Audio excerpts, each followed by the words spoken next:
प्यार से बुलाया शिवम लौटा है। हेलो दोस्तों, स्वागत है एक नई वीडियो में। चलिए शुरू करते हैं इस वीडियो को बिना किसी प्रवचन की। तो आज इस वीडियो में मैं आपको बताऊंगा मल्टीवर्स के राज। मल्टीवर्स के राजों से उठेगा पर्दा और आप बन जाओगे इस वीडियो खत्म होते होते मल्टीवर्स के मास्टर माइंड। जी हाँ दोस्तों, मल्टीवर्स जैसा कि आपने मार्वल की मूवीज़ में देखा होगा कि अब मल्टीवर्स का कॉन्सेप्ट आ रहा है। डीसी में भी मल्टीवर्स है, जहाँ पे हमें जो बैटमैन की मूवी थी उसमें हमें फ्लैश का वो टाइम ट्रेवल दिखा था, जो कि अलग डायमेंशन से टाइम ट्रेवल करके जो बैटमैन को बताता है कि भैया सुपरमैन से बच के रहना, बहुत मारता है। तो वही बात है। तो आखिर मल्टीवर्स बना कैसे? मल्टीवर्स का आइडिया आया कहाँ से? ये राइटर ने इनके बारे में सोचा कैसे कि मल्टीवर्स बनाया जाए, अलग एक ही कैरेक्टर को अलग कहानी में दिखाया जाए। अगर उस कैरेक्टर को पावर मिली तो कैसा होता, अगर नहीं मिली तो कैसा होता, अगर उसके साथ ये होता वो होता तो कैसा होता। एक अलग तरह का रोमांच क्रिएट करने के लिए और मल्टीवर्स कैसे बना इसके बारे में हम जानेंगे इस वीडियो में। तो दोस्तों, मल्टीवर्स बनाने की शुरुआत ऐसे हुई, जैसे आप स्पाइडरमैन का एग्जांपल लेते हैं। जैसे स्पाइडरमैन की हमने सीरीज निकाली, कॉमिक बनाई, तो वो बहुत अच्छी चलने लगी। उसके बाद हमारे राइटर्स के दिमाग में कुछ अलग तरह की खिचड़ी पकने लगी, यार ये भी किया जाए स्पाइडरमैन, लेकिन उससे जो कंटिन्यूटी वाली कहानी थी उसमें थोड़ा सा डिस्टर्बेंस आता। हो सकता था कि जो फैंस है ये पसंद भी आता है, या फिर हो सकता है फैंस को पसंद नहीं आता। तो इसीलिए राइटर क्या करते हैं, अपनी रफ कॉपी निकालते हैं और लिखना शुरू करते हैं। जो भी उनके आइडियाज़ होते हैं वो सब लिखना शुरू करते हैं और उसके बाद उससे एक अलग कॉमिक निकालते हैं जो कि नॉर्मल सीरीज़ कंटिन्यू रहेगी, और वो एक अलग सीरीज़ होगी, उसका नाम भी अलग रखेंगे और वो आपको समझ ही आ जाएगा कि क्या है।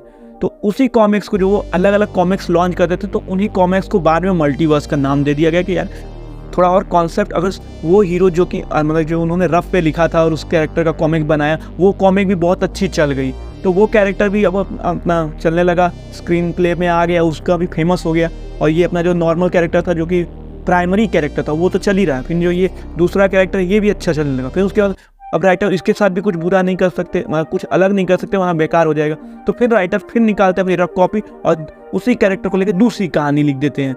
और फिर वो कहानी अगर चलने लगी तो फिर उसके बाद वो कैरेक्टर भी इस्टेब्लिश हो जाता है। तो फिर उसके बाद फिर उसी कैरेक्टर को लेकर एक नई कहानी लिख देते हैं। और इन्हीं सब कहानी में जब सारे कैरेक्टर्स की जो स्टोरी वो स्टैब्लिश हो जाती है, मतलब फेमस हो जाते हैं, तो उसके बाद सभी को मिक्स करके एक कॉमिक बनती है जिसको मल्टीवर्स कह सकते हो आप। अलग अलग हीरोज़ का जो मेल जो है उसी को तो मल्टीवर्स कहोगे। जैसे कि आपको पता है टोबी मैगवायर की मूवी हमें अच्छी लगी, और जो अमेजिंग स्पाइडरमैन थी वो उतनी अच्छी नहीं लगी।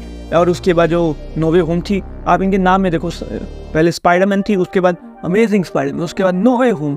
तो इसका मतलब ये समझ लो कि ये अलग अलग, मतलब कि मल्टीवर्स का हिंट हमें यहीं से मिल रहा था, नाम अलग अलग। तो वही उन्हीं कॉमिक्स में भी ऐसा किया जाता है, जब नया कैरेक्टर, नई कॉमिक बनाई जाती है नई कहानी में पुराने कैरेक्टर के साथ, तो उसका नाम अलग रखा जाता है। जैसे सुपीरियर स्पाइडरमैन। अब सुपीरियर स्पाइडरमैन अगर आपने देखी होगी तो उसमें आपको पता होगा कि वहाँ पे डॉक्टर ऑक्टोवियस मरने की हालत में होता है, और वो अपनी कॉन्शियसनेस को चालाकी से स्पाइडरमैन के दिमाग में डाल देता है, स्पाइडरमैन की कॉन्शियसनेस को डिलीट कर देता है और स्पाइडरमैन की बॉडी पर कब्जा कर लेता है और स्पाइडरमैन को अपनी बॉडी में डाल देता है। और उसके बाद स्पाइडरमैन का ज़िंदगी बदल जाता है, वो स्पाइडरमैन ब्रूटल भी हो जाता है, और उसके बाद वो अपना नया सूट बनाता है और मज़े मारता है। और बाद में जैसे तैसे करके पीटर पार्कर वहाँ पे आ जाता है और खुद को कॉन्कर, उसकी बॉडी में से खुद को निकाल लेता है और खुद को वापस सही कर लेता है। अब ऐसे ही एक और कहानी जहाँ पे सुपीरियर आयरन मैन की, तो इसमें क्या होता है, इसमें आयरन मैन रहता है जो कि ईवल हो जाता है, उसके बाद उसका ही एआई उसे मारने के लिए आता है, फिर उसके बाद ये सब होता है। तो इसी तरह से ये देखो अलग अलग कहानियाँ। अब जो नॉर्मल आयरन मैन की कॉमिक थी उसमें अगर ये कहानी डालते तो नॉर्मल जो उसके फ़ैन है वो डिसअपॉइंट होते, उन्हें बुरा लगता। तो इसीलिए मार्वल ने इसे अलग से किया। और ऐसा ही आप देखिए, और जब तक हम टोबी मैगवायर का स्पाइडरमैन हमें पसंद था, अमेजिंग स्पाइडरमैन उतना अच्छा नहीं लगा था, नो वे होम वाला स्पाइडरमैन उतना अच्छा नहीं लगा था, कंपैरिजन था कि दोनों में से। लेकिन बाद में पता चला कि दोनों अलग अलग यूनिवर्स के, तो हमें तीनों के लिए प्यार आने लगा। ये आप देख रहे हैं, हमें बाकी के पहले के लिए तो प्यार था ही, लेकिन बाद में जो दो बचे थे उनके लिए भी हमें बहुत प्यार आने लगा। हमें स्पाइडरमैन 3 आने लगी, अमेजिंग स्पाइडरमैन 3, और हमें यहाँ पे समझ रहे हो ना, इसी तरह से यही कॉन्सेप्ट इसीलिए यूज़ किया जाता है, क्योंकि अगर आप उसी कैरेक्टर के साथ नई कहानियाँ लगा दोगे तो लोग उससे हेट करने लग जाते हैं, कहते हैं कि ये उतना अच्छा नहीं, ये स्टोरी उस तरह नहीं जो तरह इसी कैरेक्टर के साथ वो स्टोरी थी, बहुत अच्छी थी, मज़ा आ गया था। तो इसीलिए मल्टीवर्स का कॉन्सेप्ट निकाला गया और धीरे धीरे ये कॉमिक्स बढ़ती गई, आइडियाज़ आते गए और नई नई कैरेक्टर बनते गए। और यहाँ तक कि मल्टीवर्स में एक सीन ऐसा भी है, एक कॉमिक ऐसी भी है जहाँ पे मार्वल और डीसी का क्रॉसओवर भी होता है, मतलब दोनों मिल के पैसा छापने के चक्कर में दोनों अपने कैरेक्टर्स को फ्यूजन कर देते हैं।